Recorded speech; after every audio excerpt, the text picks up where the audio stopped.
رسول کریم صلی اللہ علیہ وسلم نے ایک دیہاتی کو مسجد میں پیشاب کرتے ہوئے دیکھا تو لوگوں سے آپ نے فرمایا اسے چھوڑ دو۔ جب وہ فارغ ہو گیا تو پانی منگوا کر آپ نے اس جگہ بہا دیا۔ صحیح بخاری حدیث نمبر 219۔ حضرت ابو ہریرہ رضی اللہ تعالی عنہ نے فرمایا کہ ایک اعرابی کھڑے ہو کر مسجد میں پیشاب کرنے لگا تو لوگ اس پر جھپٹنے لگے۔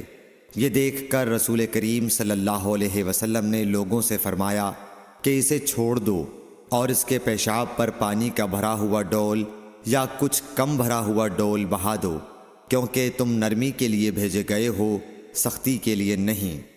صحیح بخاری حدیث نمبر 220۔ ایک دیہاتی شخص آیا اور اس نے مسجد کے ایک کونے میں پیشاب کر دیا۔ لوگوں نے اس کو منع کیا تو رسول کریم صلی اللہ علیہ وسلم نے انہیں روک دیا۔ جب وہ پیشاب کر کے فارغ ہوا تو آپ نے اس کے پیشاب پر ایک ڈول پانی بہانے کا حکم دیا، چنانچہ بہا دیا گیا۔ صحیح بخاری حدیث نمبر 221۔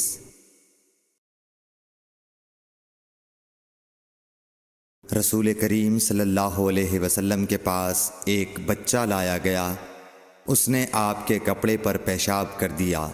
آپ نے پانی منگایا اور اس پر بہا دیا۔ صحیح بخاری حدیث نمبر 222۔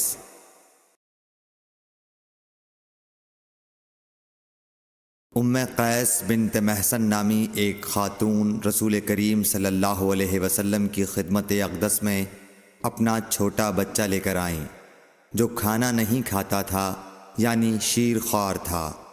رسول کریم صلی اللہ علیہ وسلم نے اسے اپنی گود میں بٹھا لیا۔ اس بچے نے آپ کے کپڑے پر پیشاب کر دیا۔ آپ صلی اللہ علیہ وسلم نے پانی منگا کر کپڑے پر چھڑک دیا اور اسے نہیں دھویا۔ صحیح بخاری حدیث نمبر 223۔ حذیفہ رضی اللہ تعالی عنہ روایت کرتے ہیں کہ نبی کریم صلی اللہ علیہ وسلم کسی قوم کی کوڑی پر تشریف لائے، بس آپ صلی اللہ علیہ وسلم نے وہاں کھڑے ہو کر پیشاب کیا، پھر پانی منگایا۔ میں آپ صلی اللہ علیہ وسلم کے پاس پانی لے کر آیا تو آپ نے وضو فرمایا۔ صحیح بخاری حدیث نمبر 224۔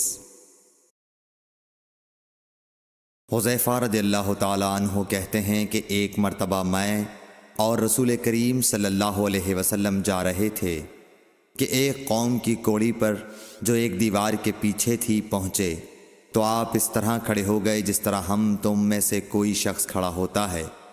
پھر آپ نے پیشاب کیا اور میں ایک طرف ہٹ گیا۔